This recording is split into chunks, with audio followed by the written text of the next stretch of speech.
আমার মন্ত্রী যদি আমার পক্ষে, আমার রক্তের পক্ষে দাঁড়াইতে না পারে, তাহলে এই রাষ্ট্রে আমার পক্ষে দাঁড়াবেটা কে? আমার জন্য ফাইটটা করবে কে? ওমর হাদি, ওসমান হাদির বড় ভাই, তার স্ট্যাটাস সাপেক্ষে তিনি বললেন এখানে জামাত আমিরের একজন পিএস সম্পৃক্ত, অন্তর্বর্তী সরকারের উপদেষ্টাদের কয়েকজন আছেন, বিএনপি সরকারের মন্ত্রী এমপিদের অনেকে যুক্ত, মানে সবাই একটা যুক্ত করে দিয়েছেন। আমাদের পররাষ্ট্রমন্ত্রী তো প্রথমেই তাদের এখানে গিয়েছিলেন। উনি যে কেন গিয়েছিলেন আমার ধারণা ভোট চাইতে গেছেন। উনি এই কয়েক মাসে, এই 4 মাসে প্রচুর জায়গায় গেছেন, দেশের টাকা খরচ করে গেছেন নিজের ভোট চাওয়ার জন্য। আগের আমলের মতো আচরণ শুরু করেছে, সরকারি দলের বিরুদ্ধে মামলা নিতে চায় না, উপর থেকে না বলা পর্যন্ত দেখবেন অলমোস্ট সারা দেশে একই প্যাটার্ন।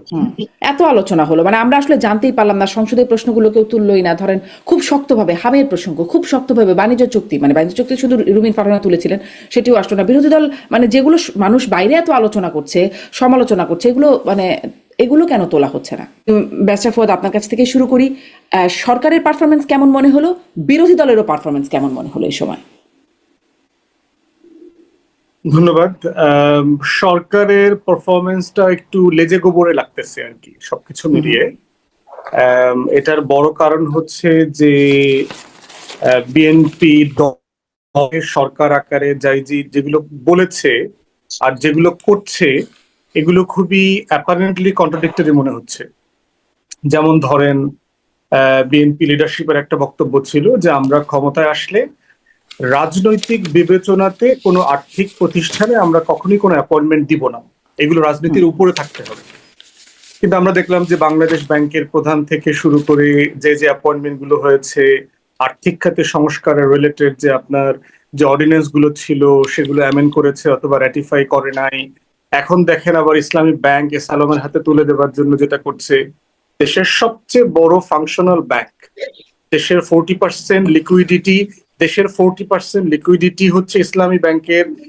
দেশে দেশের ধরেন 40% রিজার্ভ মানি যেটা থেকে আসে, ফরেন রেমিটেন্স, সেটা আপনার হচ্ছে ইসলামী ব্যাংকের হাতে। দেশের 40% ট্রানজেকশন, মানে হিউজ ব্যাপার। আপনি এই ব্যাংকের মালিকানা কে আছে না আছে, তারে ভালো লাগে খারাপ লাগে এই আলোচনা মানে above, it's a huge financial stake. এবং দেখেন গত সপ্তাহ রিপোর্ট দেখলাম, এই টানাপোড়েনের মধ্যে সাধারণত ইসলামী ব্যাংক থেকে যে পরিমাণ টাকা উত্তোলন করা হয়, গত সপ্তাহে 2000 কোটি টাকা বেশি উত্তোলন করা হয়েছে।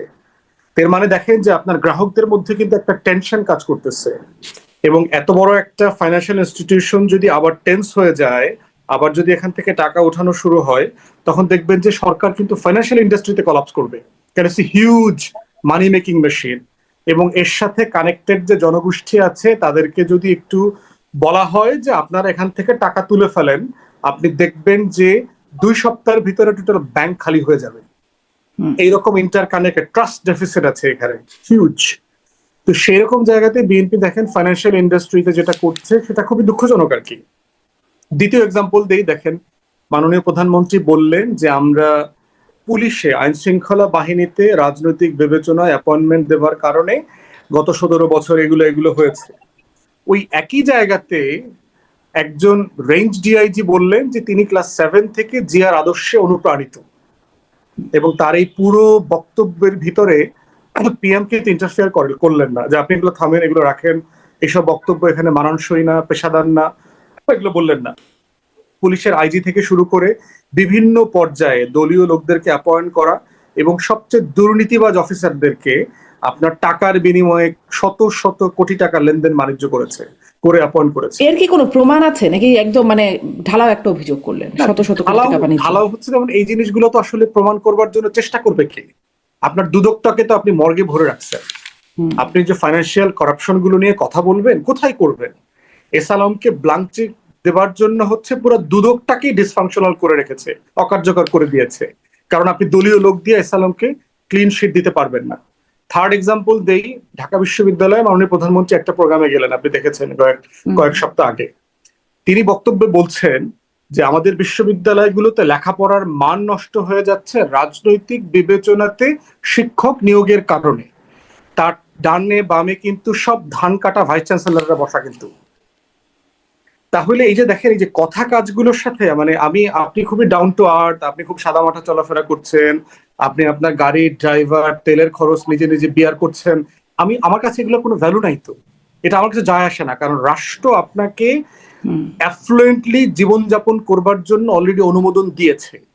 আপনি যমুনাতে থাকতে পারেন, আপনি যে কোনো একটা সরকারি বড় বাসভবনে থাকেন, এসএসএফ প্রোটেকশন নেন, আপনি ভালো জীবনযাপন করেন, আপনি ভালো অ্যাফ্লুয়েন্টলি চলেন, আমাদের কোনো সমস্যা নাই। কারণ এটা রাষ্ট্র আকারে আমরা সবাই মিলে এটা একমত যে এটা আপনার করা উচিত। কিন্তু এর মধ্য দিয়ে যেগুলো হচ্ছে, আপনি যে কার্ড বিতরণ কর্মসূচি যেটা হয়েছে দেখেন, ফার্মার কার্ড বলেন, কৃষি কার্ড বলেন, আপনার ফ্যামিলি কার্ড বলেন, খাল কাটা কর্মসূচি বলেন, প্রত্যেকটা এত বেশি দুর্নীতিগ্রস্ততার প্রমাণ অলরেডি পাওয়া গেছে 3 মাসে। এবং এগুলো অর্থনীতিবিদরাই বলছেন যে এগুলো ফাংশনাল প্রজেক্ট না। আপনি কত লক্ষ মানুষকে কার্ড দিতে পারবেন? আমার বাজেটের পুরো 9 লক্ষ কোটি টাকাও যদি আপনি কার্ড দেন, তারপর তো আপনি কোটি ছাড়া যেতে পারবেন না। তো কয়দিন দিবেন? জি, হ্যান্ড আউট তো এটা সমাধান। নিয়ে আমি একটু আলাদা করে শুনি ব্যারিস্টার ফুয়াদ, আপনার কাছে আমি সরকারি মানে সরকারের অনেক এই সময় আপনি লেজে গোবরে একটা অবস্থার কথা বলছেন। আমি একটু জনাব মাসুদ কামালকে শুনে আসি, আপনার কাছে বিরোধী দলের পারফরমেন্সের কথা আপনি একটু শুনতে চাইবো। জনাব মাসুদ কামাল, আপনার কাছেও কি লেজে গোবরে মনে হচ্ছে সরকারের পারফরমেন্স? না, আমি এখনই এত তাড়াতাড়ি এই ধরনের মানে মন্তব্য করতে চাচ্ছি না। কারণ আমি মানে একটা জিনিস হলো কি, মাত্র তো 4 মাস সময় লাগবে। 4 মাসে তারা যেভাবে অগ্রসর হচ্ছে, কিছু কিছু ক্ষেত্রে তারা তো ভালো করছে, আবার কিছু কিছু ক্ষেত্রে হয়তো প্রত্যাশার সঙ্গে মিলছে না। যেমন ভালো করছে কিসে কিসে? আমি মানে ফরাদ ভাইয়ের সঙ্গে কিছু কিছু পয়েন্টে যে একমত না তা, বাট ওই কাজগুলো তারা করতে পারছে না এটা আমি ভাবছি। কিন্তু চূড়ান্ত সিদ্ধান্তে যে লেজে গোবরে বলছি না, কারণ এত দ্রুত না, এরকম মানে হতেই পারে। যেমন ব্যাংকিং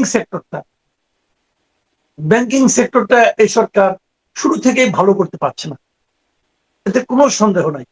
দেখেন, অন্তর্বর্তীকালীন সরকারের আমলে তাদের অনেক ঝামেলা ছিল। আমি শুরু থেকে অন্তর্বর্তীকালীন সরকারের অনেক কিছু সমালোচনা করতাম, কিন্তু তার মধ্যে আমি যে সেক্টরটা প্রশংসা করতাম সেটা হলো ব্যাংকিং সেক্টর।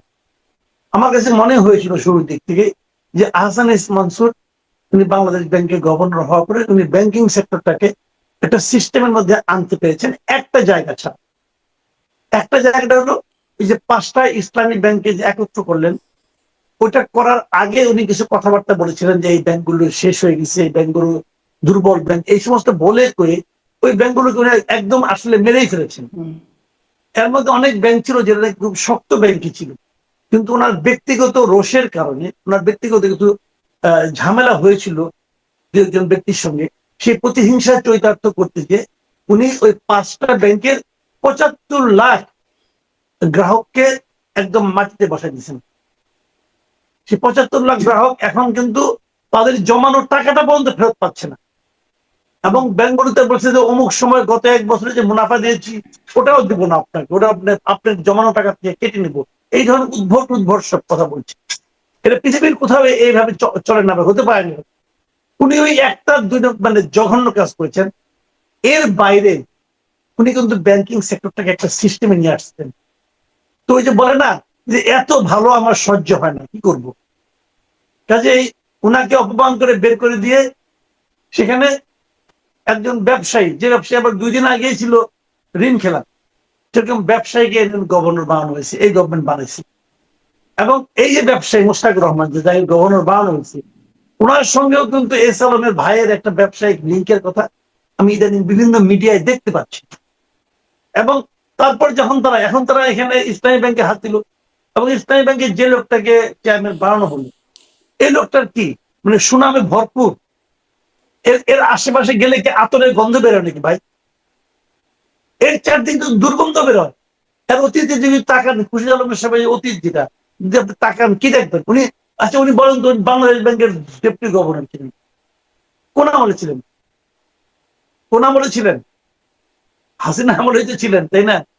তো শেখ হাসিনা আমলে যিনি গভর্নর বলতে ডেপুটি গভর্নর মধ্যে হতে পারেন, তো ওনাকে খুশি করেই তো হতে হয়েছিল। এস আলমকে খুশি করে, সালমান রহমানকে খুশি করেই তো ওনাকে হতে হয়েছিল, নাহলে হতে পারতেন না। তো ওনার কি দেখে খুশি হয়েছেন? যা দেখে খুশি হয়েছেন তা থেকে যদি এই গভর্নমেন্টও খুশি থাকে, তাহলে তো ভাই ভয়ঙ্কর। তাহলে তো যে কথা শুনতে পাচ্ছি সেটাই তো সত্য হতে যাচ্ছে। তো এই বিষয়গুলো কিন্তু বুঝতে হবে। আমি ইসলামী ব্যাংকে যেভাবে হ্যান্ডেল করা হচ্ছে, বাংলাদেশ ব্যাংকে যেভাবে হ্যান্ডেল করা হয়েছে এবং হচ্ছে, এগুলিকে আমি খুশি হতে পারছি না। আবার এর বিপরীতে কিছু ভালো দিক কি না এই গভর্নমেন্টের আছে, মানে বেশ কিছু খাতে আমি মনে করি তারা বেশ ভালো ভালো কিছু কাজ করতেছে এবং এগুলি মানুষের মধ্যে একটা মেসেজও দিচ্ছে। কিন্তু বাট সব মিলিয়ে হলো কি 4 মাস, তো 60 মাসের জন্য এসেছি, আরো 56 মাস বাকি আছে ভাই।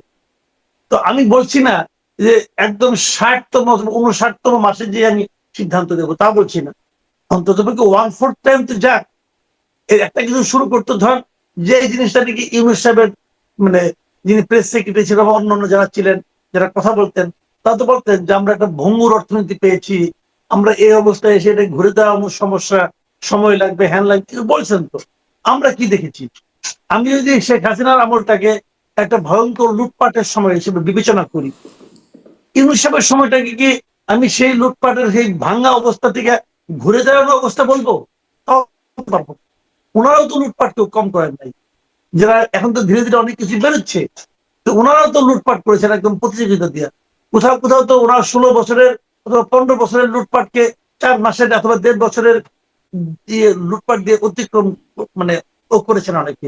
এটাও তো আমরা শুনতেছি আস্তে আস্তে।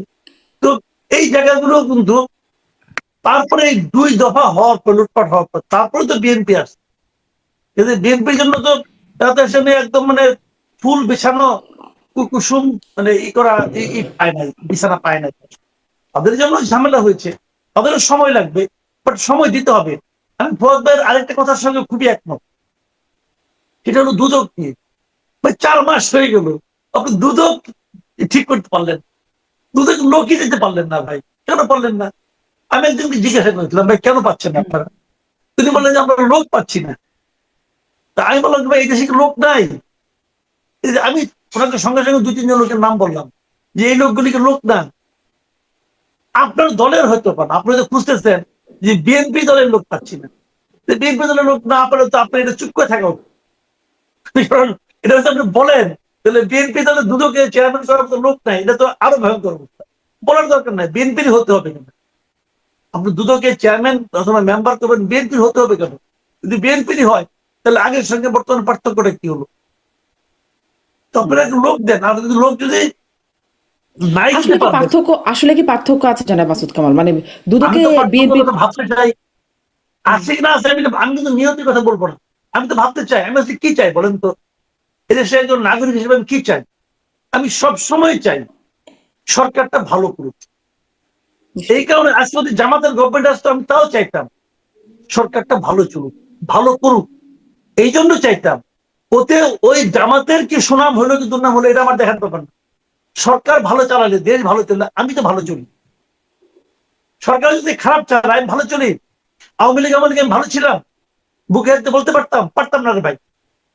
আপনি কি পারতেন না পারতেন আমি জানি না, আমি পারতাম না। তো আমি পারতাম না কেন? সরকার ভালো চলতো না।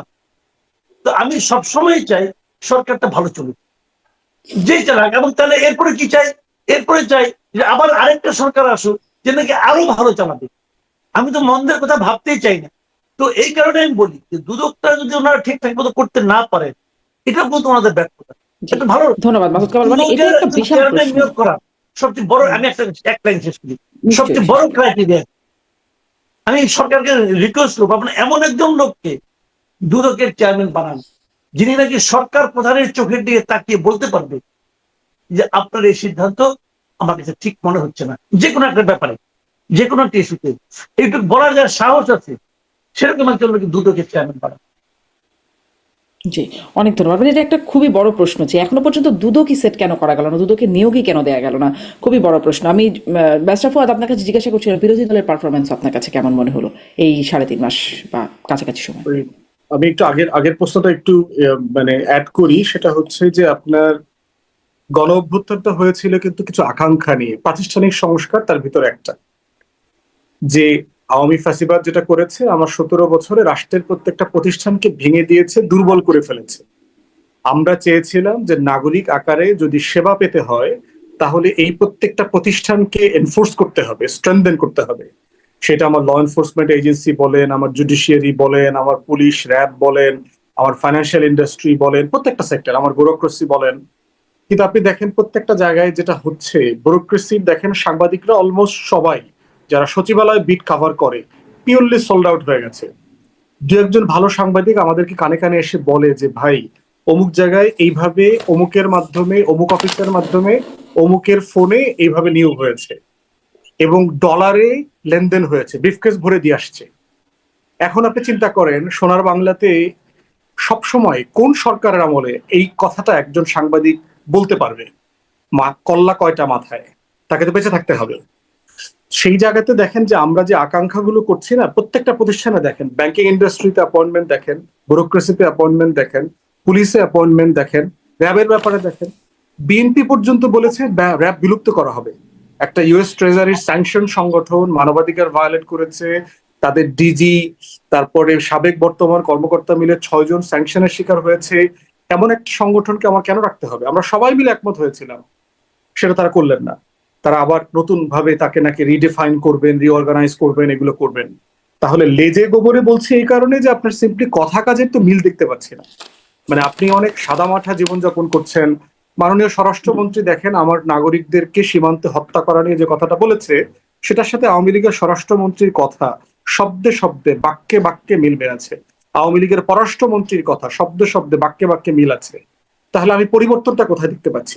আমার মন্ত্রী যদি আমার পক্ষে, আমার রক্তের পক্ষে দাঁড়াইতে না পারে, তাহলে এই রাষ্ট্রে আমার পক্ষে দাঁড়াবেটা কে? আমার জন্য ফাইটটা করবে কে? সেই জায়গাতে আমি মাসুদের কাছ থেকে শুনতে চাচ্ছিলাম এক্স্যাক্টলি যে আসলে কোন জিনিসটা তার ভালো লেগেছে। অসাধারণ, ওয়াও, ব্রিলিয়ান্ট কাজ। এরকম 2-4 কাজ, 10টা কাজ আমিও আসলে খুঁজে দেখতে চাই। আমি চেষ্টা করছি যে আমিও জিজ্ঞাসা করেছিলাম যেমন যেমন আমিও বলেছিলাম যেমন আসলে কোন কোনগুলো ভালো কাজ করেছেন। ভাই একটু নিশ্চয়ই মাসুদ কামাল পরের বার একটু আমরা বলবেন। সময় দিচ্ছি। এর ভিতরে আমি একটু বিরোধী দলের পারফরমেন্স নিয়ে বলছি। দেখেন আমরা যে মডেলের গভর্নেন্স, ওয়েস্টমিনিস্টার মডেলের গভর্নেন্সে বিরোধী দলের একটা মাত্র জব, সেটা হচ্ছে জনগণের স্বার্থ, জাতির স্বার্থ, রাষ্ট্রের স্বার্থ সাপেক্ষে আপনি কন্টিনিউয়াসলি সরকারের সমালোচনা করবেন, তাকে জবাবদিহিতার মধ্যে আনবেন এবং বেটার প্রপোজিশনটা দেবেন। বিকল্পটা কি হতে পারতো দেশের জন্য? এখন বিরোধী দল আকারে এই পারফরমেন্স আমরা তাদের কাছ থেকে এখনো মোটা দাগে দেখতে পাচ্ছি না। তাহলে যেহেতু মাসুদ ভাই 60 মাসের ভিতরে 4 মাসেই এখনই মন্তব্য করতে চান না, বিরোধী দলের ব্যাপারও তাই, যে তাকে একটু সময় দিতে হবে। অলমোস্ট এন্টায়ারলি 4 জন এমপি ছাড়া বিরোধী দলের 80 জন এমপি প্রথমবারের মতো সংসদে এসছেন। আপনি দেখেছেন বিরোধী দলীয় নেতা কিন্তু স্পিকারের সামনে নিজেই সারেন্ডার করে বলেছেন যে আমরা আসলে রুলস অফ বিজনেস, প্রসিডিওর, কোন ধারার অধীনে কোন নোটিশ দিতে হবে, মৌখিকভাবে, লিখিতভাবে, এটা আমরা আসলে এখন আত্মস্থ করতে পারি নাই। ভুল হচ্ছে, ক্ষমা সুন্দর দৃষ্টিতে দেখবেন, আমরা আস্তে আস্তে শিখে নেব। এই পারফরমেন্সের জায়গায় যেহেতু এটা একেবারেই আপনার ভাষণের উপরে, চুপুর ভাষণের উপরে একটা সেশন ছিল, মোটা দাগে জাজ করবার মতো অবস্থা ছিল না। তারপর আমি বলবো যে বিরোধী দলের 4-5 জন এমপি পারফরমেন্স খুব খারাপ না, মানে আশাব্যঞ্জক। ধরেন আপনি যদি নাহিদের কথা বলেন, হাসনাতের কথা বলেন, জামাতের প্রেসিডেন্টের কথা বলেন, এরকম 3-4-5 জন এমপি দেখলাম তারা যথেষ্ট সরকারকে জবাবদিহিতা করা, চ্যালেঞ্জ করা, তাকে বিকল্প প্রস্তাব হাজির করবার ব্যাপারে তারা চেষ্টা করেছে। কিন্তু প্রত্যাশার জায়গায় মনে হচ্ছে বিরোধী দল এখনো পলিটিক্যালি যে পারফর্ম করা, পলিটিক্যালি জনগণের সামনে জনগণের স্বার্থ তুলে ধরা, জনগণের আস্থা অর্জন করা, এই আস্থা অর্জন করবার ব্যাপারে যথেষ্ট ঘাটতি আছে। জি, আপনি অল্প সময়ের মধ্যে বিরোধী দলকেও খুব একটা মূল্যায়নের জায়গা এখনো তৈরি হয়নি বলছিলেন, কিন্তু আপনি যে শত শত কোটি টাকা দুর্নীতির অভিযোগ করছেন ব্যারিস্টার ফুয়াদ, যেটি পুলিশ কর্মকর্তাদের বদলি টদলি বা পোস্টিং ইত্যাদির বিষয়ে, বা ব্রিফকেস ভরে টাকা দেওয়ার কথা বলছেন, সচিবালয়ের কথাগুলো বলছেন, এগুলো আসলে শুনছি আমরা। আবার ডিরেক্ট অভিযোগও আসছে। আপনি বিরোধী দলের এমপিদের কথা বলছিলেন, হাসনাত এবং এমপি নন আসিফ মাহমুদ সজীব হয়ে তাদের বিরুদ্ধে জেলা পরিষদের প্রশাসক তিনি অভিযোগ করছেন। তার আগে, মানে আমি জাস্ট দুর্নীতির অভিযোগগুলোর কথা বলছি, তার আগে ধরুন বর্তমান সরকারের প্রধানমন্ত্রী যিনি মুখ্য সচিব, অন্তর্বর্তীকালীন সরকারের সময় তিনি বলেছিলেন 8 উপদেষ্টার বিরুদ্ধে দুর্নীতির সুনির্দিষ্ট তথ্য প্রমাণ তার কাছে আছে। আসিফ মাহমুদের চাঁদাবাজির সাথে সংশ্লিষ্টতার সুনির্দিষ্ট প্রমাণ নাকি যাকে গ্রেপ্তার করা হয়েছে সে দিতে পারেন। এইরকম এত দুর্নীতি অপরাধের প্রমাণ থাকা সত্ত্বেও সেগুলো নিয়ে কেউ কেন ঘাটালো না? এটা কি আপনার কাছে কোনো ব্যাখ্যা আছে? ব্যাখ্যা অবশ্যই আছে। কারণ হচ্ছে যে আপনার চুরির খবর যেমন আমার কাছে আছে, আমার খবরও তো আপনার কাছে আছে। আমরা চোরে চোরে মাসতুতো ভাই না, আমরা একই অফিসে গিয়ে তো চুরি করেছি। আপনিও করেছেন, আমিও করেছি। আপনি যে দোকানে গিয়ে মুদির দোকানদারি করেন, সদা কেনেন, আমিও তো ওই দোকানে গিয়ে সদা কিনি। আপনি যে দেশে যে ফ্লাইটে ঘুরতে যান, আমিও তো সব দেশে ঘুরতে টুরতে যাই। আপনি যে সব দেশে গিয়ে মরার জন্য চিকিৎসা নেন, আমিও তো মরতে মরতে ওইখানে যাই। তাহলে আপনার বেডরুমের খবর যেমন আমি জানি, আমার বেডরুমের খবর তো আপনি জানেন। এই জন্য ওই হাউকাউ করে, কিন্তু কেউ কাউকে বিব্রতকর অবস্থায় ফেলতে রাজি না। কারণ জানে যে সবার কাছে সবার তথ্য আছে। যিনি বলছেন তার ওই লেভেলের মোরাল গাটস থাকলে সে তথ্য প্রকাশ করত। তিনি এই বক্তব্য যেদিন দিয়েছেন, ঠিক সেদিন রাতেই আমি টেলিভিশনে অন রেকর্ড বলেছি যে এইটা পাবলিশ করেন, আপনি লিখিত, এটা আপনার নাগরিক হিসাবে দায়িত্ব, এইটা আপনি দুদককে জানানো রাষ্ট্রের স্বার্থে। লেখেন নাই তো, অভিযোগ করেন নাই তো, জানান নাই তো। তাহলে প্রশ্ন হচ্ছে, তাহলে ওনাদের মোরাল ইন্টেগ্রিটিও আসলে কোয়েশ্চেনেবল। এবং এটা হওয়ার কারণে যেটা হচ্ছে, মুখে মুখে অনেক কিছু বকাওয়াজ বলে টলে এইটা সেটা, কিন্তু আসলে দিন শেষে কিছু করছে না।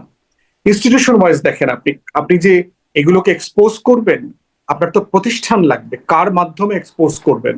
আপনি দেখতে পাচ্ছেন ইতিমধ্যে পুলিশ আগের আমলের মতো আচরণ শুরু করেছে, সরকারি দলের বিরুদ্ধে মামলা নিতে চায় না, উপর থেকে না বলা পর্যন্ত দেখবেন। অলমোস্ট সারা দেশে একই প্যাটার্ন। আওয়ামী লীগের লোকদের কাছ থেকে টাকা নিয়ে মিছিল মিটিং করতে দেয়, আবার পুলিশ দিয়ে গ্রেফতারও করায়। দুইটাই করতেছে, দুইটা দিয়ে তারা বাণিজ্য করতেছে। আর সারা দেশে তো চাঁদাবাজির যে স্বর্গ রাজ্য তৈরি হয়েছে, ঘুষ বাণিজ্য, এটা সকল রেকর্ড ছাড়িয়ে গেছে। তো প্রশ্ন হচ্ছে, এগুলো পত্রিকাতে আসতেছে না কেন? এই প্রশ্নটা আমারও। কারণ বাংলাদেশের অনেক গণমাধ্যম যারা দুর্নীতি বিরোধী রিপোর্ট করে অনেক প্রমিনেন্ট হয়েছেন, বিভিন্ন জনকে হত্যাযোগ্য করেছেন, তারাও তো এগুলো নিয়ে কথা বলছেন না। তাদের কাছে যেটা আমি খুবই জানি, মানে যেটা মাসুদ ভাই জানে, সেটা ওনারা বিধ্বংসী জানেন না। তথ্য, সকল রেকর্ড যদি ছাড়িয়ে যায়, তাহলে মানে এই কয় মাসে যদি সকল রেকর্ড ছাড়িয়ে যায়, আমরা 17 বছরের আমলের গণ অভ্যুত্থান করে সরকার পরিবর্তন করে আসলাম, এত কিছু করলাম, তারপরে এই সরকারের এই সকল রেকর্ড ছাড়িয়ে গেল। না, মানে আমি আপনার কাছে আবার আসবো, আপনি খুবই সরকারের তো গুরুত্বপূর্ণ একটা কথা বলেছেন। ফাংশনাল জায়গা একই লোক তো আছে। সরকারের তো আপনার উপরের জায়গাটা ডাজন্ট কয়েকজন ম্যাটার, পরিবর্তন এটা কি আসলে হয়েছে। ম্যাটার করে? সরকার কি আছে, সরকারকে চালাচ্ছে, তাই তো? সে ঠিক আছে, কিন্তু সবাই মিলে ঝিলে তো সরকার, সরকার তো শুধুমাত্র নিশ্চয়ই। নির্বাচিত কয়েকজন না। জি, এই যে মাসতুতো ভাইয়ের আলোচনা আমি আরেকটু আসবো, কিন্তু যারা মাসুদ কামালের কাছে যেই প্রশ্ন ছিল, আপনি আসলে ভালো দিক কি কি থাকেন, যেমন বলেছিলাম, আবার ব্যারিস্টার ফুয়াদও আপনার কাছে সেই প্রশ্নটা করলেন, এবং তারপরে খুবই ছোট করে বিরোধী দলের পারফরমেন্স আপনার কাছে শুনবো, দুটাই। আচ্ছা, আমি একটা কথা বলি। ধরেন আপনি একটা আম গাছের বিচি বললেন, তাই আমি বললাম এটা ভালো কাজ হয়েছে, আম গাছের বীজ বপন করা হয়েছে, ছোট একটা চারাও গজিয়েছে, আমি ওটাও বললাম এটা ভালো কাজ হয়েছে। আপনি বললেন যে ভাই আম কই, আম তো পাই না, তাহলে ভালো হলো কেমন করে? মাঝখান থেকে জায়গা নষ্ট হয়েছে, এটার পিছনে আমার শ্রম যাচ্ছে তো। তো এটা বলবো যে এখন কোশ্চেনটা হলো, জানেন আমি ওই জন্যই বললাম কিছু কিছু জিনিস হয়েছে। আমি একটা এক্সাম্পল দিয়ে বলি, এই যে খাল কাটা হচ্ছে না, আমরা কিন্তু খাল কাটার সবাই সমালোচনা করছি। খাল কাটা যখন প্রথমবার হয়, তখন আমি স্টুডেন্ট ছিলাম, আমার মনে আছে। খাল কাটার কিছু কিছু পজিটিভ দিক কিন্তু আছে, এটা বুঝবো কখন জানেন?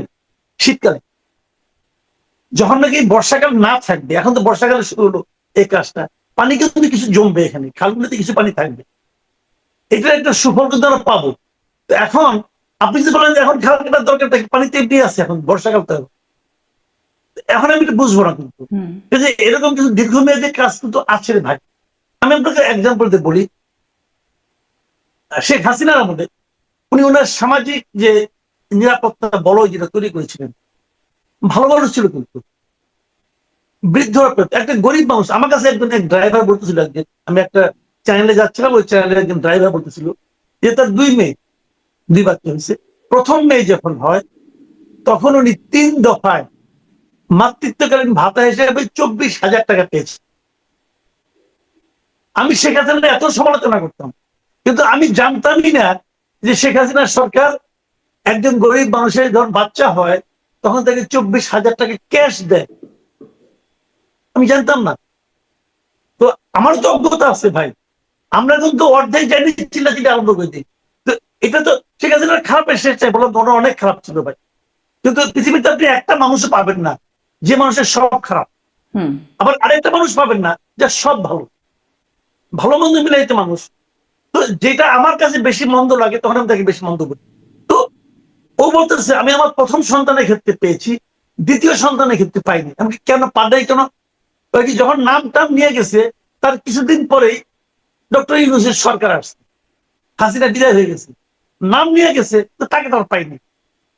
আমি কেন সমস্যাটা কি? ওই কোটা নাকি পরে আমি জানি না বন্ধ হয়েছে কিনা, এটা আমাকে একজন চ্যালেঞ্জ করে ড্রাইভারের নামও বলতে পারবো, তো উনি আমাকে এই কথাটা বলেছেন। তো এখন এরকম অনেকগুলি ক্ষেত্রে, বিধবাদের ক্ষেত্রে, বৃদ্ধাদের ক্ষেত্রে উনি কিন্তু নানা ধরনের মানে তার সোশ্যাল নেটের আওতায় কিন্তু ওদেরকে আনা হয়েছে। তো এখন ওইগুলি যদি আমি বলতাম এত টাকা অপচয় করছে রাষ্ট্রের, হ্যাঁ অপচয় হচ্ছে, অপচয় তো আরো বেশি হচ্ছে। কিন্তু এখন যে তারা যে কার্ড দিচ্ছে সবাই আতঙ্কিত হয়ে যাচ্ছে, এই কার্ডে টাকা কোথেকে আসবে? তো টাকা যদি না দিতে পারেন, না আনতে পারে, তাহলে এটা ওনাদের দোষ, ওনাদের ব্যর্থতা, তখন আমি সমালোচনা করবো। কিন্তু পাইলট ভাবে এখন যারা চালাচ্ছে তারা, এটুকু তো চলছে। এবং যারা কৃষি কার্ড পেয়েছে, যারা ফ্যামিলি কার্ড কিন্তু এটা পেয়েছে, এটা বাস্তবসম্মত তো? ব্যারিস্টার ফুয়াদ যেটি প্রশ্ন তুলছিলেন যে আসলে আচ্ছা এতগুলো এখন কার্ড আমার কথা দেয়া। হচ্ছে যদি বাস্তব না হয়, যখন না হবে তখন আমি বলবো ওটা না হইতে কিন্তু আমার 5 বছর ওয়েট করতে হবে না, আমরা 1 বছরের মাথায় বুঝতে পারবো। আমি ওই জন্যই বলছি আমরা 1 বছরের মাথায় বুঝতে পারবো আপনি পারবেন কি পারবেন না, না পারলে তখন বলবো। কিন্তু আমি একটা হিসাব করছি পারবে না, আমি সমালোচনা করলাম, সরকারের কাছে যান, উনি আপনাকে হিসাব করে দেখে দেবে উনি পারবে। তাহলে হিসাবটা খাতায় কলমে না করে আমার বাস্তবে দেখি না। হিসাবটা অবশ্য আমরা পাই নাই। আমরা মনে হয় সংসদে যতটুকু মনে পড়ছে বিরোধী দলের একজন সংসদ সদস্য জিজ্ঞাসা করেছিলেন যে কোথা থেকে আসবে টাকার উৎস, মানে এটা কিন্তু স্পষ্ট হয় নাই সংসদে। সরকারের যাওয়া উচিত। একদম আমার প্রধানমন্ত্রীকে ধারণা, প্রশ্ন। আমার যেটা ধারণা, শেখ হাসিনার আমলে উনি যে সমস্ত সামাজিক কর্মকাণ্ডগুলো করতেন সম্ভবত ওইখান থেকে ওগুলো অনেকগুলো অফ করে দিয়ে ওই সবগুলি মনে হয় কার্ডের আওতায় আনবে, এটা আমার ধারণা। কারণ ওখানেও কিন্তু হিউজ অ্যামাউন্ট টাকা উনি কিন্তু দিতেন। তো ওই টাকাগুলি হয়তো ওনারা ওই জিনিসগুলো হয়তো চলবে অথবা অন্যভাবে করবে, কিন্তু এই নেটে নিয়ে আসবে, এইভাবে হয়তো আনবে, এই নামে হয়তো আনবে। আমি জানি না কি করবে তারা, আমার সঙ্গে তার এগুলো নিয়ে আলাপ করার কোনো সুযোগ নেই। নিশ্চয়ই মানুষের হাতে, অভাবী মানুষের হাতে বা তাদের হাতে টাকা যাবে, খুবই ভালো ব্যাপার, কিন্তু কিভাবে যাবে প্রশ্নটা আসলে রয়েই যাচ্ছে। আপনি একটু বিরোধী দলের পারফরমেন্স খুব ছোট্ট করে বলবেন। না, আমার বিরোধী দলের পারফরমেন্স একই কথা, যে মাত্র তো 3 মাস। তবে বিরোধী দলের পারফরমেন্স এক জায়গায় আমি একটু পছন্দ করি, যে বিরোধী দল মনে করেন আমরা তো গত ধরেন 2014 পর থেকে জাতীয় সংসদে যেটা বিরোধী দল আছে এটি ভুলে গেছিলাম। বিরোধী দল কেমন হয় এটাই আমরা বুঝতাম না আসলে। হ্যাঁ, তো ওইটা হয়তো এরকম হবে না, হবে না মানে আমরা প্রথম অধিবেশনে যতটুকু যা দেখেছি, ওই যে একটা কথা আছে না যে বিনা যুদ্ধে নাই দেব সূচাগ্র মেদিনী। এখন সব ক্ষেত্রে যারা কিন্তু বলতেছে তাও কিন্তু আমি বলছি না, মানে ওই মানসিকতা তাদের মধ্যে আছে আমি সেটাও বলছি না। কিছু কিছু ক্ষেত্রে তারা সরকারকে সহযোগিতা করছে, কিন্তু প্রয়োজনীয় ক্ষেত্রে তারা কিন্তু প্রশ্নগুলো তুলছে। আমার কাছে এটা ভালো লাগছে যে প্রশ্নটা তুলতে হবে, আপনি প্রশ্নটা করেন, প্রশ্নটা তুলতে হবে। আর তার বাইরে কিন্তু ধরেন সুশীল সমাজে ধরেন এত আলোচনা হলো, মানে আমরা আসলে জানতেই পারলাম না, সংসদের প্রশ্নগুলো কেউ তুললই না। ধরেন খুব শক্তভাবে হামের প্রসঙ্গ, খুব শক্তভাবে বাণিজ্য চুক্তি, মানে বাণিজ্য চুক্তি শুধু রুমিন ফারহানা তুলেছিলেন, সেটিও আসলো না। বিরোধী দল মানে যেগুলো মানুষ বাইরে এত আলোচনা করছে, সমালোচনা করছে, এগুলো মানে এগুলো কেন তোলা হচ্ছে না? বাণিজ্য চুক্তিটা তোলা হয় না এই কারণে, আমার যেটা মনে হয় ওই যে ডক্টর খলিল বলছিল না সবার সঙ্গে আলাপ করে এই কাজটা করছি, আমার ধারণা সবার সঙ্গে আলাপ করে তারা এই কাজটা করছে, জামাতের আগে তো সরাসরি নাকচ করলেন। আলাপ করে এই কাজটা করছি। যদিও ডক্টর শফিকুর রহমান একবার মিনমিন করে বলেছেন আমার সঙ্গে কথা হয়নি, কিন্তু তারপর তার দলের ভাবভঙ্গি দেখে, বডি ল্যাঙ্গুয়েজ দেখে, সংসদে তাদের ভূমিকা দেখে আমার মনে হয়নি যে ডক্টর শফিকের কথাটাই সত্য। আমার কাছে মনে হয়েছে ডক্টর খলিলুর রহমানের কথাটাই সঠিক, যে কারণে যেহেতু আগে আলাপ করে নিছে তখন তারা হয়তো আমি বলতে পারে যে আমি এটা পড়ি নাই, এটা হতে পারে না পড়ে করছে। তাহলেও আমি মনে করি যে তাদের এটা বলা উচিত ছিল। এটা আমি এটা হতাশ হয়েছি। হাম নিয়ে এই সরকারের পারফরমেন্স খারাপ, তারা কিন্তু হামটাকে হ্যান্ডেল করতে পারে নাই, একদমই পারে নাই। যদিও দায় চাপাচ্ছে আগের গভর্নমেন্টের উপর, হ্যাঁ টিকা না দেওয়ার দায় আগের গভর্নমেন্টের উপর, কিন্তু হামের টিকাটা এমন যে হামের টিকা দেওয়ার 2 থেকে মানে 14 থেকে 20 দিনের মধ্যে এই টিকার কার্যকারিতা শুরু হয়ে যায়। কাজে এই গত 3-4 মাস ধরে হাম চলতে থাকবে আর আপনার পুরোনো গভর্নমেন্টকে দায় দিবেন, এটা এখন আর ধরতে টেকে না। এটা সরকারের ব্যর্থতা, ব্যর্থতা কোথায় এটা সরকারকে বুঝতে হবে, সরকারকে আইডেন্টিফাই করতে হবে। আবার শিশুর তো বয়সও হতে হবে হামের টিকা পাবার, মানে সেটাও তো হ্যাঁ, বয়স তো 9 মাস, কিন্তু এটা হলো আরেকটা ইন্টারেস্টিং। আমি এই জন্যই বলি এটা একটা খুবই এক্সপার্ট লেভেলের ইনকোয়ারি হওয়া উচিত ছিল। কারণ 9 মাস বয়সে হামের টিকা দেওয়া হয়, কিন্তু এবার দেখা গেছে 3 থেকে 8 মাসের মধ্যে অনেক শিশু আক্রান্ত হয়েছে। তাহলে কেন হলো? এখন এটা অনেকে বলে ওই যে হার্ড ইমিউনিটি যেটা আছে ওটা যখন নাকি নষ্ট হয়ে যায় তখন এই ঘটনাটা ঘটে। ওটাও ঘটতে পারে, কারণ কোন আওয়ামী লীগ আমলে ভালোভাবে চলেছে মানে এই এই না যে 100% শিশুকে তারা দিতে পারছে। প্রতিবারই দেখা গেছে 90% মতো দেওয়া হয়েছে, আর বাকি 10% তারা কিন্তু বাকি রয়ে গেছে। ওই 10% কে জমতে জমতে এটা কিন্তু ওই হার্ড ইমিউনিটি যেটা বলা হয়ে থাকে, যে মানে বেশিরভাগ লোকের টিকা তারা হচ্ছে কভারেজে থাকছে, ওটা কিন্তু নষ্ট হয়ে গেছে। এই কারণে হতে পারে, আমি জানি না, আমি আসলে এক্সপার্ট বক্তব্য এখানে নেওয়া বেশি ভালো বলতে পারবে। নিশ্চয়ই নিশ্চয়ই, আপনাকে ধন্যবাদ মাসুদ কামাল।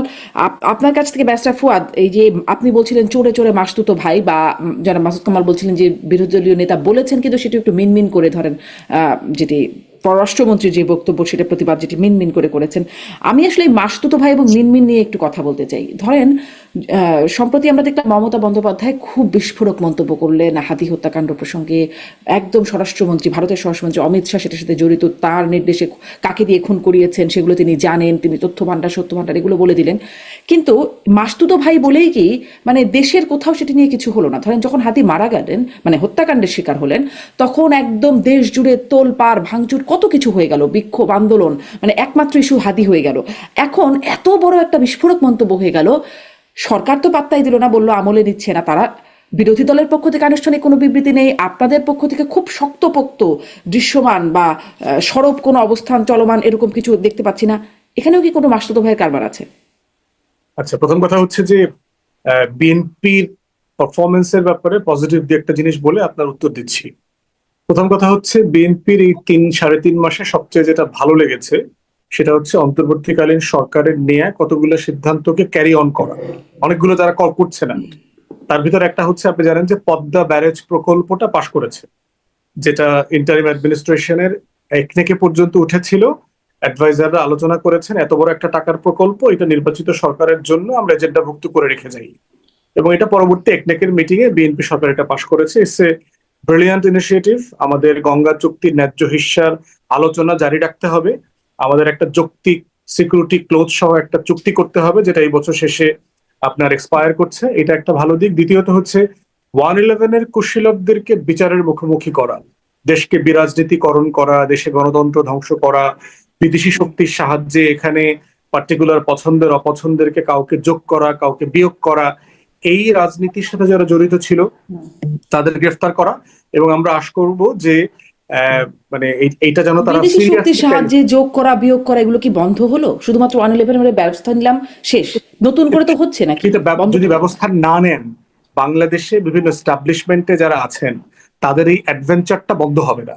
কিন্তু আপনি যদি ব্যবস্থা নেন, বিচারের মুখোমুখি করেন, ফিউচারে বাংলাদেশের কোনো গণমাধ্যমের সম্পাদক, কোনো টেলিভিশন, কোনো থিঙ্ক ট্যাঙ্ক, কোনো এস্টাবলিশমেন্টের ডিজি এরা কখনো এই দুঃসাহসগুলো করবার চেষ্টা করবে না।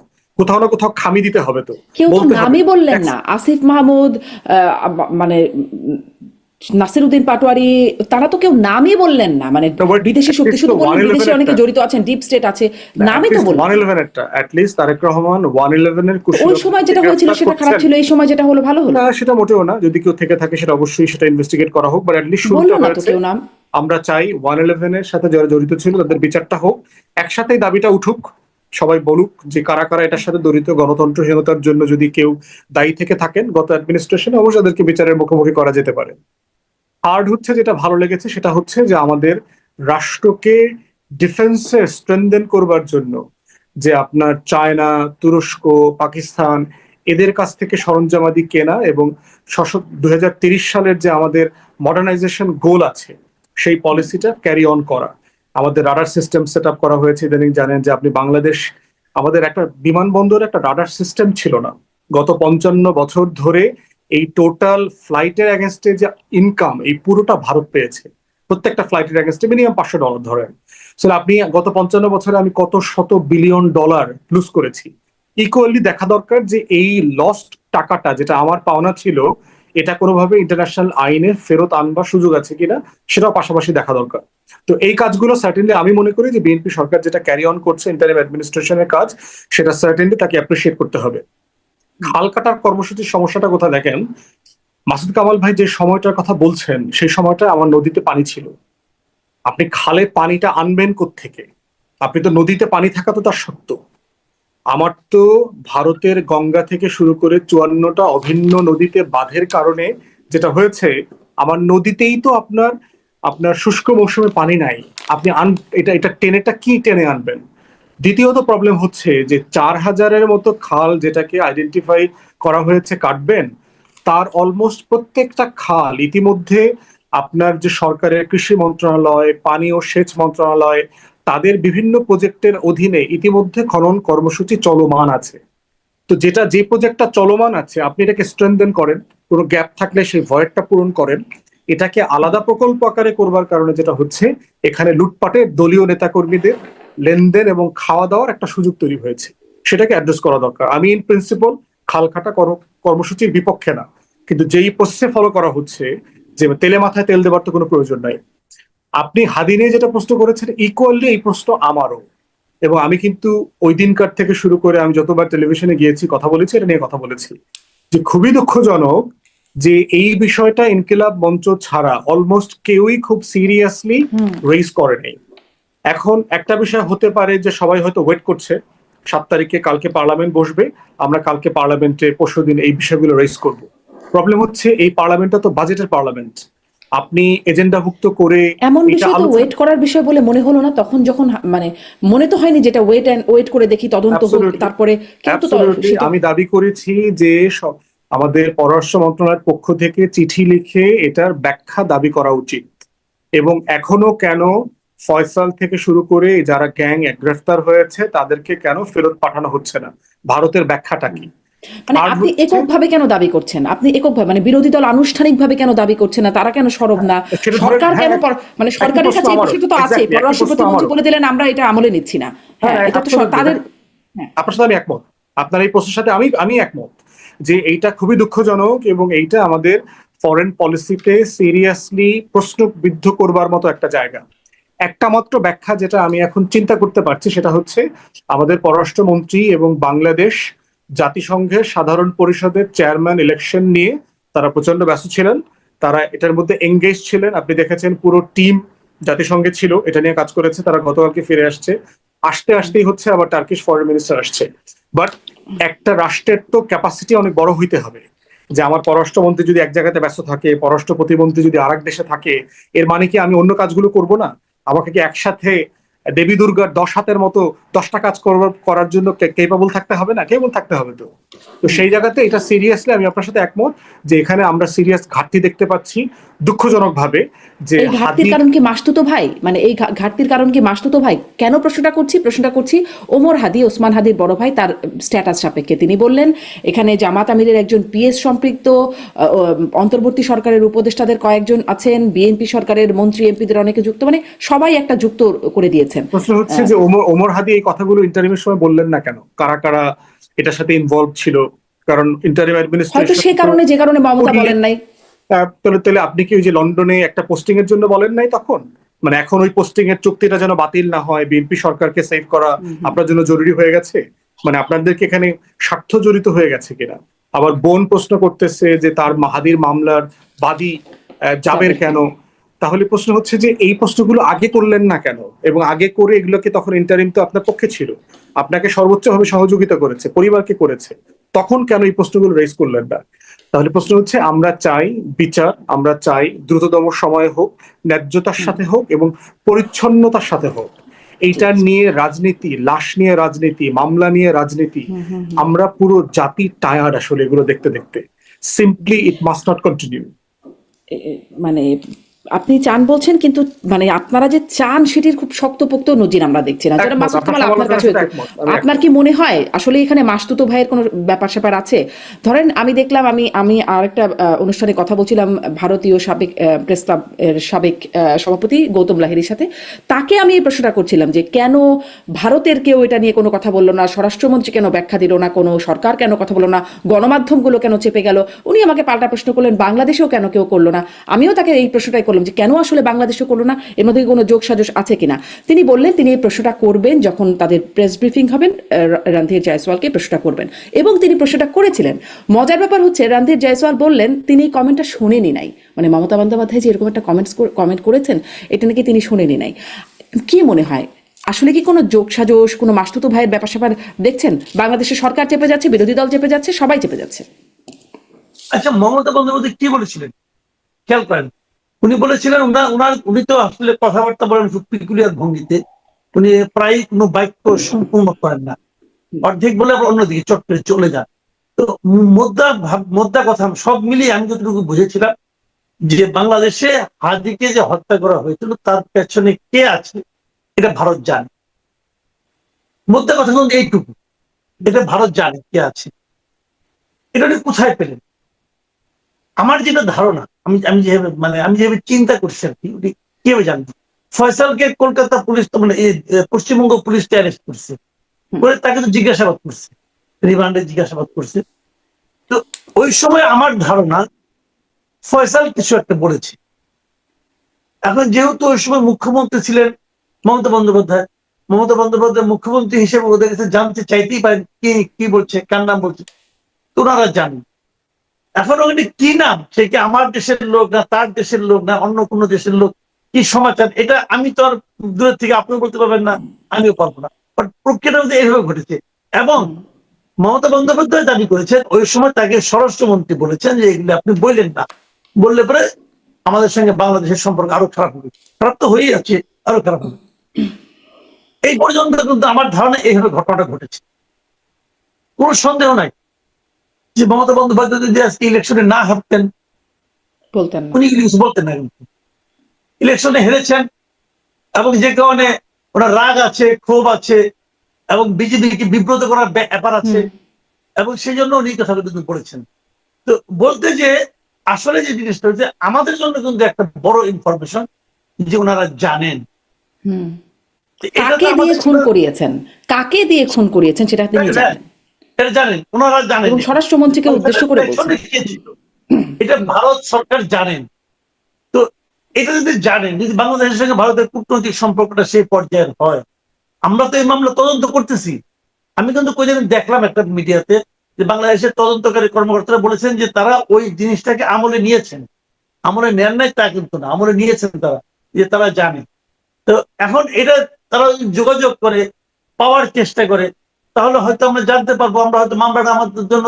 এখন তো আমরা অন্ধকারে হাত পাচ্ছি, কিন্তু যে সন্দেহভাজন প্রধান আসামি, যিনি সন্দেহভাজন খুনি, তাকেও আমরা পাচ্ছি না। কিন্তু যদি সম্পর্কটা ভালো থাকতো, যোগাযোগ থাকতো, আমরা ওদেরকে জানতেও চাইতে পারতাম যে আপনারা তো ওদেরকে জিজ্ঞাসাবাদ করেছেন, কি পেয়েছেন, তথ্যগুলি আমাদেরকে জানান। তথ্যগুলি জানাতে ওদের তো কোনো সমস্যা হওয়ার কথা না, যদি তারা জানতে চাইলই না কেন, মানে জানতে তো চাইলই না সরকার, মানে কোন রকম।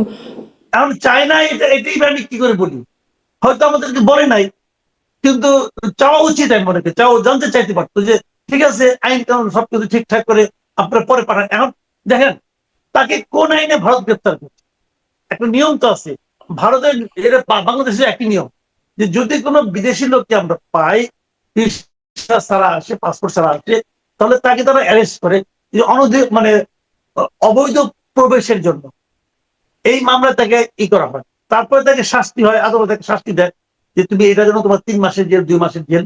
তারপরে তাকে কিন্তু একটা ওদের যে আপনার একটা সেন্টার আছে, সেন্টার, ওই সেন্টারে নিয়ে রাখার পর তারা বাংলাদেশ গভর্নমেন্টকে জানায় যে তোমার এই লোকটা আমার এখানে আছে, তুমি তাকে নিয়ে যাও। তখন এই কূটনৈতিক প্রক্রিয়া শুরু হয়। হয়তো সে মামলা টামলা করছে, কিন্তু আমার কথাটা হলো যে এই জিনিসটা যেহেতু আমাদের একটা সেন্সিটিভ ইস্যু, ওদেরকে বললেই হয়।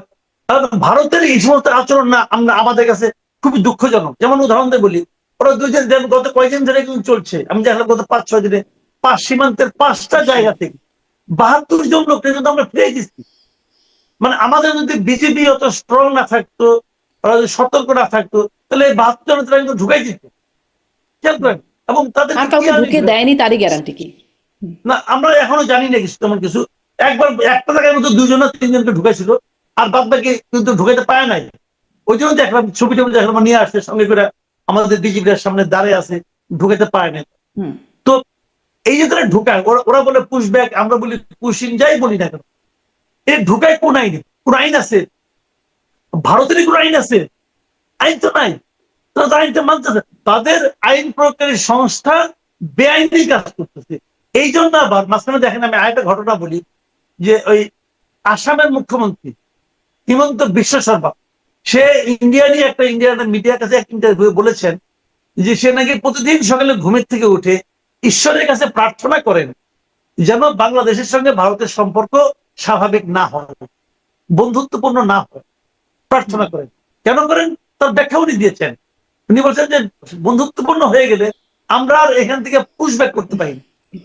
তখন আমাদের বিএসএফ আর বিজেপি খুব বন্ধুত্বপূর্ণ সম্পর্ক হয়ে যায়, কাউকে ঠেলে আমরা পাঠাতে পারি।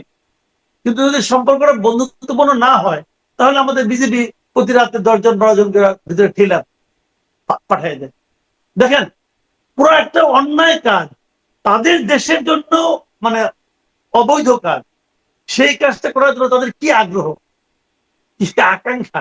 তো এখন এই যে সম্পর্কটা, এই সম্পর্কটা তো আমাদেরকে চেঞ্জ করাইতে হবে রে ভাই। আমাকে তার সঙ্গে যুদ্ধ ঘোষণা করবো, তো চেঞ্জ করানোর কোনো উদ্যোগ আমরা নিচ্ছি?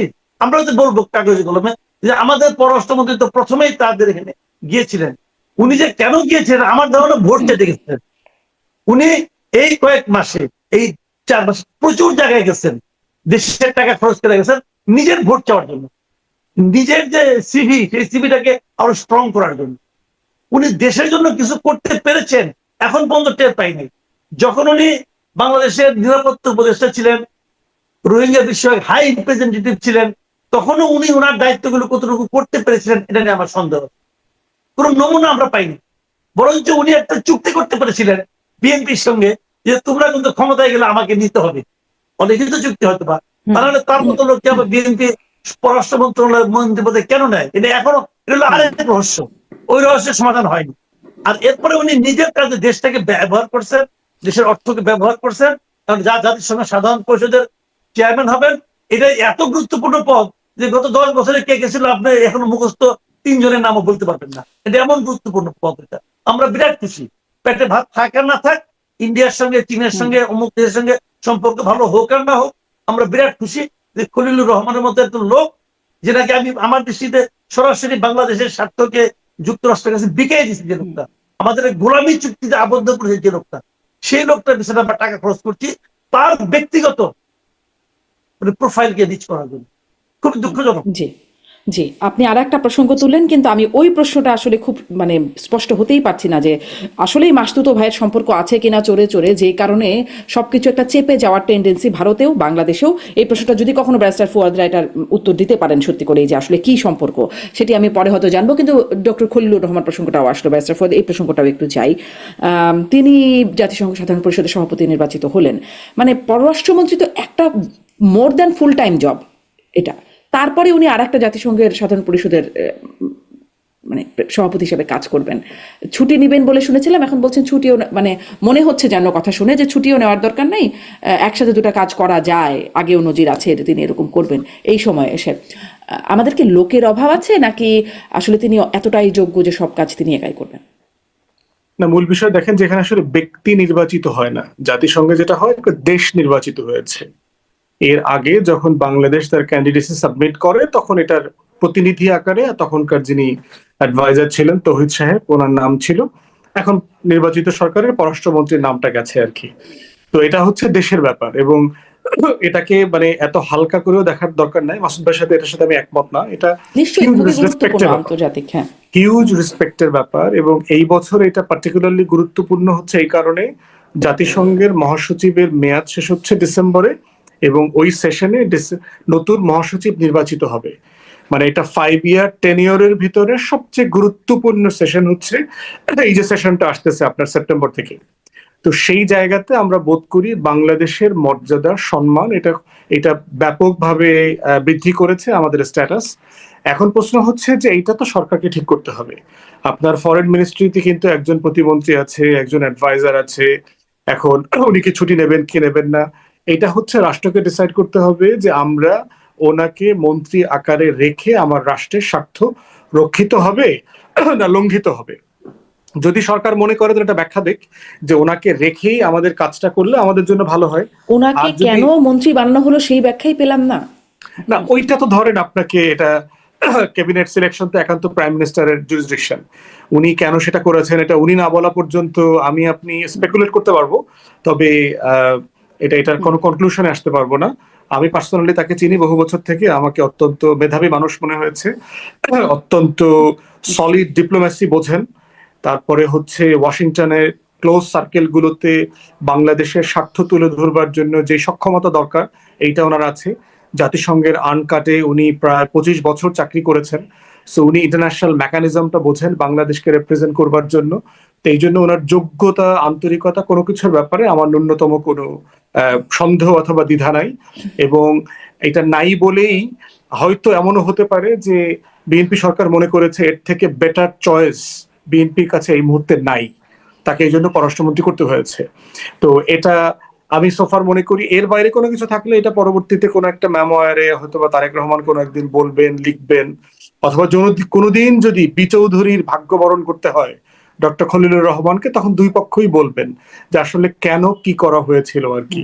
তো এর বাইরে আমি বোধ করি যে এটা অত্যন্ত সম্মানের ব্যাপার, এবং ইন্টারিম অ্যাডমিনিস্ট্রেশন শুরু করলেও এটা কারেন্ট গভর্নমেন্ট এটাকে ক্যারি অন করেছে, এবং তারা অ্যাগেইন বিএনপি সরকার এটার জন্য ক্রেডিট পাওয়ার যোগ্য আর কি। জি, জনাব মাসুদ কামাল, আপনার কাছে এই প্রসঙ্গে একদমই শেষ বক্তব্য, খুব অল্প 30 সেকেন্ডে। মানে তিনি একসাথেই দুটো পদে কন্টিনিউ করবার জন্য, মানে এটাই আপনার কাছে ঠিক মনে হয়? এটাই মানে তিনি এতটাই যোগ্য এরকমটা মনে হয় আপনার বিশ্লেষণ? না, আমার কাছে তা মনে হয় না। তখন একটা লোকের সার্টিফিকেট দেখে আমি বুঝবো না সে কতটা যোগ্য। আমি দেখবো আমার দেশের জন্য উনি কতটুকু উপকারী। আমেরিকার অনেকের সঙ্গে তার সম্পর্ক আছে, আমার কোনো সন্দেহ নাই। যেহেতু উনি দাবি করেছেন, আমি তো আর দেখে আসিনি, আমি বলতে পারবো না। কিন্তু আমেরিকার সঙ্গে বাংলাদেশের সম্পর্কে উনি করলেনটা কি? উনি যে বাণিজ্য চুক্তি, দেখেন বাণিজ্য চুক্তি করবে কে? বাণিজ্য মন্ত্রী। উনি কেন? জীবনে কোনদিন শুনেছেন পৃথিবীর কোন সিস্টেমে পরে যে নিরাপত্তা উপদেশে যাবে বাণিজ্য চুক্তি করার জন্য? উনি গিয়েছেন এবং এটা করে ছেড়েছেন, যে করার মাধ্যমে এই বাণিজ্য চুক্তি আমার জন্য কোনো উপকারে লাগবে, এটা বাংলাদেশে আমেরিকান অ্যাম্বাসেডার ছাড়া আর কেউ বলে না, একমাত্র উনি বলছেন। উনি বিশাল একটা লেখাও দেখলাম, কথা বলো, সেটা খুব গুরুত্ব দিয়ে সার্চ যে উনি বলছে কেন আমাদের জন্য উপকারী, এবং সেটা পরে আমি কিছু বুঝি নাই। তো আমরা মূর্খ মানুষ, আমি বুঝি নাই, খলিলুর রহমান সাহেব বুঝছে, মেধাবী মানুষ, খুব ভালো কথা, সে আমাদের বুঝাক। সেও কিন্তু এখন পর্যন্ত বুঝায় নাই। সেখানে বলছে কি ইন্দোনেশিয়া নাকি 160 আছে ওই যে সেন, আর আমাদের জন্য আসে 135টা। এই একটা পার্থক্য সে বলে দিয়ে আসে, চলে গেছে। উনি তো কথাই বলে না, ওনার কথাবার্তা যেগুলি বলে উদ্ধত টাইপের লোক। তো উনি তো এই দেশকে তো উনি ওন করে না রে ভাই। একটা লোক এই দেশকে মানে তার নিজের দেশ মনেই তো করে না, সে বলে লাভ আছে? তার পেশাগত জীবনের কয়েক বছর সে দেশে ছিল, বলেন আপনি আমাকে, কয়েক বছর? পুরা তার পেশাগত জীবনের 1/3 সময় তো দেশে ছিল না। তো সে আমার দেশের লোক হয় কেন? এটা তো আলিগেজ মার্কা আরেক জিনিস। আসে নিয়ে জ্ঞান দিয়ে চলে গেল। ভাই এই ধরনের লোক দিয়ে দেশের উপর করা, ভাই পরিষ্কার কথা, আমি মূর্খ হইতে পারি, আমি আমার জ্ঞান কম হইতে পারে, আমার এত ডিগ্রি নাই, সার্টিফিকেট নাই, সব নাই, কিন্তু আমাদের দেশপ্রেমটা আছে। ওনার আমাদের দেশপ্রেমটা নাই। আমার এরকম দেশপ্রেম সম্পন্ন, আধা জ্ঞান সম্পন্ন লোক দরকার। আমার মূর্খ লোক, আমি মূর্খ দ্বারা শাসিত হতে চাই। আমার এত জ্ঞানী লোক দরকার নাই যে আমার দেশটাকে তার দেশই মনে করে। কথা পরিষ্কার ভাই। তাকে আমি মনে করি বিএনপি যদি কথা বলে না, মূর্খ বন্ধুর চেয়ে বুদ্ধিমান শত্রু ভালো না, বুদ্ধিমান শত্রুর চেয়ে মূর্খ বন্ধু ভালো। জি, মানে উল্টা বলছি, বলেন। জি জি, হ্যাঁ জি, বুঝিনি আপনার মানে এইরকম পদে মূর্খ মানুষ রাখলে তো খুব বিপদ না? মূর্খ মানে কি? মানে ওনার বিবেচনায় মূর্খ। হয়তো উনি বলবেন যে কোথায় ওনার সিবিতে আমার মতো অতটা না, মানে সলিড না, উনি বলতে পারেন, সমৃদ্ধ উনি বলতে পারেন, কিন্তু এই দেশের লোক চলে না, মূর্খ লোকের সংসার চলে না। আপনাকে খলিলুর রহমানের চেয়ে বেটার চয়েস মনে করছেন পররাষ্ট্রমন্ত্রী হিসেবে? আমি খলিলুর রহমানকে সবচেয়ে জঘন্য চয়েস মনে করি। বিএনপি সরকারের প্রথম এবং সবচেয়ে বড় ব্লান্ডার হলো ডক্টর খলিলুর রহমানকে ফরেন মিনিস্টার বানানো, এটা আমি মনে করি। এবং এর মাধ্যমে অন্তর্বর্তীকালীন সরকারের যে নির্বাচনটা, এই নির্বাচনটাকে পর্যন্ত বিএনপি প্রশ্নবিদ্ধ করে দিচ্ছে।